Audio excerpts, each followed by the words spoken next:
10ನೇ ತರಗತಿಯ ಗದ್ಯ ಪಾಠ 5 ವಿದ್ದ. ಈ ವಿದ್ದದ ಪಾಠದಲ್ಲಿ ಬರುವಂತಹ ಎಲ್ಲ ಪ್ರಶ್ನೆಗಳನ್ನು ನೋಡ್ತಾ ಹೋಗೋಣ. ಇದರಲ್ಲಿ 4 ಆಪ್ಷನ್ಸಲ್ಲಿ ಸೂಕ್ತವಾದನ್ನು ಆರಿಸಿ ನೀವು ಬರೀಬೇಕು. ಸ್ವತಂತ್ರ ವಾಕ್ಯಗಳಾಗಿ ನಿಲ್ಲಬಲ್ಲ ಅನೇಕ ಉಪವಾಕ್ಯಗಳು ಒಂದು ಪೂರ್ಣ ಅಭಿಪ್ರಾಯದ ವಾಕ್ಯವಾಗಿದ್ದರೆ ಏನಂತ ಕರಿತೀರ ನೀವು ಅದನ್ನು ಅಂತ. ಒಂದು ಸ್ವತಂತ್ರ ವಾಕ್ಯವಾಗಿ ನಿಲ್ಲಬಲ್ಲ, ಅದೊಂದು ಸಂಪೂರ್ಣ ಸ್ವತಂತ್ರವಾಗಿ ನಿಲ್ಲುತ್ತೆ, ಅದಕ್ಕೆ ಅನೇಕ ಉಪವಾಕ್ಯಗಳು ಒಂದು ಪೂರ್ಣ ಅಭಿಪ್ರಾಯದ ವಾಕ್ಯವಾಗಿದ್ದರೆ ಅದನ್ನು ನಾವೇನಂತ ಕರಿತೀವಿ, ಸಂಯೋಜಿತ ವಾಕ್ಯ ಅಂತ ಕರಿತೀವಿ. ಒಂದು ಅಥವಾ ಅನೇಕ ವಾಕ್ಯಗಳು ಒಂದು ಪ್ರಧಾನ ವಾಕ್ಯಕ್ಕೆ ಅಧೀನವಾಗಿದ್ದರೆ, ನೋಡ್ರಿ, ಒಂದು ಅಥವಾ ಅನೇಕ ವಾಕ್ಯಗಳು ಒಂದು ಪ್ರಧಾನ ವಾಕ್ಯಕ್ಕೆ ಅಧೀನವಾಗಿದ್ದರೆ ಆ ವಾಕ್ಯವನ್ನು ನಾವೇನು ಕರಿತೀವಿ, ಮಿಶ್ರ ವಾಕ್ಯ ಅಂತ ಕರಿತೀವಿ. ಇದನ್ನು ನೋಡ್ರಿ 2022, 24 ಮತ್ತು 24 3 ವರ್ಷ ವಾರ್ಷಿಕ ಪರೀಕ್ಷೆಯಲ್ಲಿ ರಿಪೀಟೆಡ್ ಆಗಿದೆ. ಇದು ನೀವು ನೆನಪಿಟ್ಕೋಬೇಕು. ಒಂದು ಪ್ರಧಾನ ವಾಕ್ಯಕ್ಕೆ ಅನೇಕ ವಾಕ್ಯಗಳು ಅಧೀನವಾಗಿದ್ದರೆ ನಾವು ಅದನ್ನು ಮಿಶ್ರ ವಾಕ್ಯ ಅಂತ ಕರಿತೀವಿ. ಒಂದು ಪೂರ್ಣ ವಾಕ್ಯ ಒಂದು ಪೂರ್ಣ ಕ್ರಿಯಾಪದದೊಂದಿಗೆ ಸ್ವತಂತ್ರವಾಗಿರುವಂಥ ವಾಕ್ಯ ಅಂದರೆ ಒಂದು ಪೂರ್ಣ ವಾಕ್ಯ ಅಂದರೂ ಅದೇನೆ. ಒಂದು ಪೂರ್ಣ ವಾಕ್ಯವನ್ನು ನಾವೇನಂತ ಕರಿತೀವಿ, ಒಂದು ಸಾಮಾನ್ಯ ವಾಕ್ಯ ಅಂತ ಕರಿತೀವಿ. ರಾಮ ಮತ್ತು ಲಕ್ಷ್ಮಣರು ಕಾಡಿಗೆ ಹೋದರು, ಇದು ಒಂದು ಪೂರ್ಣ ವಾಕ್ಯ, ಇದನ್ನು ನಾವು ಸಾಮಾನ್ಯ ವಾಕ್ಯ ಅಂತ ಕರಿತೀವಿ. ನೆಕ್ಸ್ಟ್ ಬಂದರೆ, ಕೆಳಗಿನ ಪ್ರತಿಯೊಂದು ಪ್ರಶ್ನೆಗಳಿಗೆ ಒಂದೊಂದು ವಾಕ್ಯದಲ್ಲಿ ಉತ್ತರಿಸಿ ಅಂತೇಳಿ ಕೇಳಿರುವಂಥದ್ದು. ಈ ಪ್ರಶ್ನೆಗಳನ್ನು ನೀವು ನೋಡ್ಕೊಳ್ರಿ, ಇವಕ್ಕೆ ಉತ್ತರಗಳನ್ನು ನಾನು ಕೆಳಗಡೆ ಹೇಳ್ತಾ ಹೋಗ್ತೀನಿ. ನೆಕ್ಸ್ಟು 3-4 ವಾಕ್ಯದಲ್ಲಿ ಉತ್ತರಿಸಿ ಅಂತ ಕೇಳಿರುವಂತಹ ಪ್ರಶ್ನೆಗಳನ್ನು ನೀವು ನೋಡ್ಕೊಳ್ಳಿ.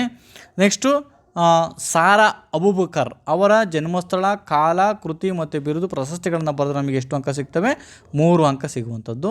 ನೆಕ್ಸ್ಟು ಸಂದರ್ಭ ಸಹಿತವಾಗಿ ಕೇಳಿರುವಂಥವು. ಈ ಪಾಠದಲ್ಲಿ ಇವನ್ ಬಿಟ್ಟರೆ ಮತ್ತಾವು ಕೂಡ ನಿಮಗೆ ಕೇಳೋಕ್ಕೆ ಸಾಧ್ಯನೇ ಇಲ್ಲ. ಇಷ್ಟಕ್ಕೆ ನಾವು ಪ್ರಿಪೇರ್ ಆದರೆ ಸಾಕು. ನೆಕ್ಸ್ಟ್ 8-10 ವಾಕ್ಯದಲ್ಲಿ ಉತ್ತರಿಸಿ ಅಂತೇಳಿ 4 ಅಂಕಕ್ಕೆ ಕೇಳಿರುವಂತಹ ಪ್ರಶ್ನೆಗಳು ಇವುಗಳನ್ನು ನೀವು ನೋಡ್ಕೋಬೋದು. ನೆಕ್ಸ್ಟ್ ಇವುಗಳಿಗೆ 1 ವಾಕ್ಯದ ಪ್ರಶ್ನೆಗಳಿಗೆ ನಾನು ಆನ್ಸರ್ಸ್ ನೋಡಿರಿ, ನಾನು ಹೇಳಿರೋ ಆನ್ಸರ್ಸ್ಗಳು ಇಲ್ಲಿದ್ದಾವೆ.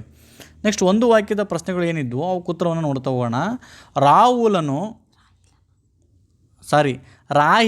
ರಾಹಿಲನು ತುರ್ತು ಪರಿಸ್ಥಿತಿ ನಿರ್ವಹಣೆಗೆ ಶಸ್ತ್ರಚಿಕಿತ್ಸಾ ಸಾಮಾನುಗಳ ಪೆಟ್ಟಿಗೆಯನ್ನು ಭದ್ರವಾಗಿ ಹಿಡಿದುಕೊಂಡಿದ್ದನು ಅಂತ ಇದು ಆನ್ಸರ್.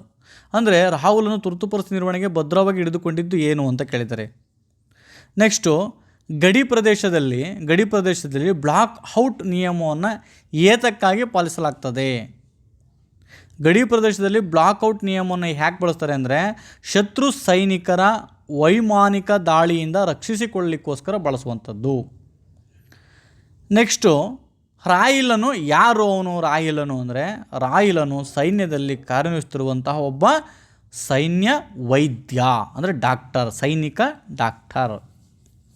ನೆಕ್ಸ್ಟು ರಾಹಿಲನು ಮುದುಕಿಯ ಎದುರಿಗೆ ನುಡಿದ ಗಂಭೀರವಾದ ಮಾತು ಯಾವುದು?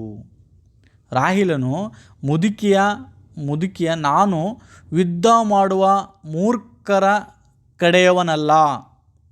ನೋಡ್ರಿ, ನಾನು ಯುದ್ಧ ಮಾಡುವಂತಹ ಮೂರ್ಖರ ಕಡೆಯವನಲ್ಲ, ಸಂಕಷ್ಟಕ್ಕೀಡಾದ ಮನುಷ್ಯರ ಕಡೆಯವನು. ಸಂಕಷ್ಟಕ್ಕೀಡಾದ ಅಂದರೆ ಗಾಯಗೊಳಗಾದವರಿಗೆ ನಾನು ಕಡೆಯವನು ಅಂತೇಳಿ ಅವನು ಎದುರಿಗೆ ನುಡಿದ ನುಡಿಗಳು. 8ನೇ ಕ್ವಶನ್, ಯುದ್ಧದ ಬಗೆಗೆ ಮುದುಕಿಯು ಏನೆಂದು ಗೊಣಗಿಕೊಂಡು ಬಾಗಿಲು ತೆರೆದಳು. ಯುದ್ಧದ ಬಗೆಯ ಮುದುಕಿಯು ಎಲ್ಲರಿಗೂ ದೇಹಕ್ಕೂ ಮನಸ್ಸಿಗೂ ಗಾಯ ಮಾಡುವುದೇ ಯುದ್ಧದ ಪರಿತಾನೆ. ನೋಡ್ರಿ, ಎಷ್ಟು ಚೆನ್ನಾಗಿ ಹೇಳ್ತಾರೆ. ಅದು ಏನೇ ಆಗಲಿ, ಯುದ್ಧ ಅಂದರೆ ಎಲ್ಲರೂ ಮನಸ್ಸಿಗೂ ಮತ್ತು ದೇಹಕ್ಕೂ ಎರಡಕ್ಕೂ ಕೂಡ ಗಾಯ ಮಾಡದೇ ಯುದ್ಧದ ಪರಿತಾನೆ ಅಂತೇಳಿ ಗೊಣಿಕೊಳ್ತಾಳೆ. ಸೈನ್ಯದಲ್ಲಿದ್ದ ವೈದ್ಯರ ಹೆಸರೇನು? ಯಾರು?